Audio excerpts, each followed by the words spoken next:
بسم اللہ الرحمن الرحیم۔ ناظرین السلام علیکم، میں ہوں عمر برلاس اور آپ دیکھ رہے ہیں عمر برلاس اپڈیٹس۔ ناظرین، تقریباً تمام ہی امہات المومنین نے دعوتی سرگرمیوں میں بھرپور حصہ لیا۔ اللہ کی طرف دعوت دینا امہات المومنین کا سب سے بلند مقصد تھا۔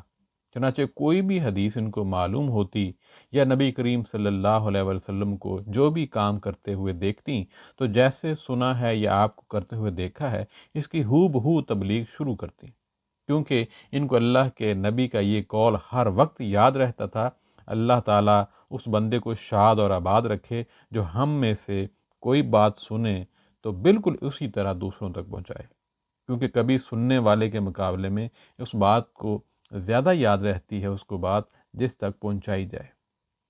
ناظرین، ازواج مطہرات کو وسعت علم اور فقہ دین میں امتیاز حاصل تھا، چنانچہ فقہا نے ان سے ایسے احکام سیکھے جو تمام لوگوں کے لیے نافع ہیں۔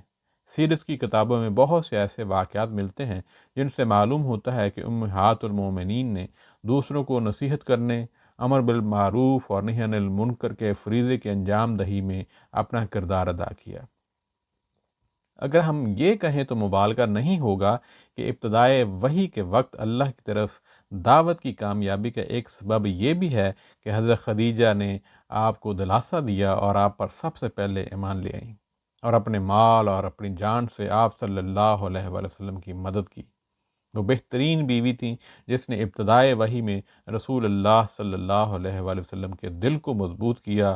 آپ صلی اللہ علیہ وآلہ وسلم حضرت خدیجہ کے اس احسان کا تذکرہ کرتے ہوئے فرماتے ہیں: وہ مجھ پر اس وقت ایمان لائیں جب لوگ مجھ پر ایمان نہیں لائے۔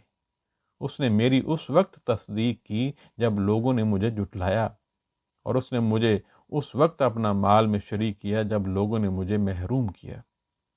اللہ کا دین پھیلانے میں آپ رضی اللہ عنہ کا بہت بڑا حصہ ہے، جس کی وجہ سے اللہ ان سے راضی ہو گیا۔ ناظرین، آج ہم ایک دو چیزیں حضرت عائشہ رضی اللہ عنہ کے حوالے سے بات کرتے ہیں کہ آپ کس انداز سے کتنا زیادہ لوگوں کے لیے نافع تھیں۔ عطا بن ابو رباح فرماتے ہیں: عائشہ تمام لوگوں میں سب سے بڑی فقیہ، عالمہ اور سب سے بہترین صاحب رائے تھیں۔ اسی طرح ہشام بن عروہ اپنے والد عروہ سے نقل کرتے ہیں کہ انہوں نے فرمایا: میں نے فقہ، طب اور شعر کے بارے میں حضرت عائشہ رضی اللہ عنہ سے زیادہ جاننے والا کسی کو نہیں دیکھا۔ ناظرین، یہاں پہ ایک دعوت و تبلیغ کے حوالے سے ایک چھوٹا سا واقعہ یہاں پہ شیئر کرتا چلوں۔ ایک دفعہ حضرت حفصہ رضی اللہ عنہ بنت عبد الرحمن بن ابو بکر آپ کے پاس آئیں، جن کے جسم پہ پتلی اوڑھنی تھی جس سے ان کی پیشانی جھلک رہی تھی۔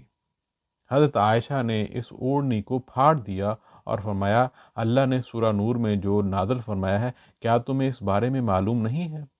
پھر دوسری اوڑھنی منگوائی اور اس کو پہنایا۔ وہ عورتوں کو نصیحت کرتے ہوئے فرماتی تھیں: عورتوں، اپنے پروردگار اللہ سے ڈرو اور اچھی طرح وضو کرو، اپنی نماز قائم کرو اور اپنی زکوٰۃ خوش دلی کے ساتھ ادا کرو، اور پسند اور ناپسند میں اپنے شوہروں کی اطاعت کرو اور ان کی بات مانو۔ حضرت عائشہ رضی اللہ عنہ فرمایا کرتی تھیں: عورت پر اللہ کا خلیفہ اور نائب اس کا شوہر ہے۔ جب اس کا شوہر اس سے راضی ہوگا تو اللہ اس سے راضی ہو جائے گا۔ اگر اس کا شوہر اس سے ناراض ہوگا تو اللہ اور اس کے فرشتے اس سے ناراض ہوں گے، کیونکہ وہ شوہر کو اپنی پسند پر مجبور کر رہی ہے۔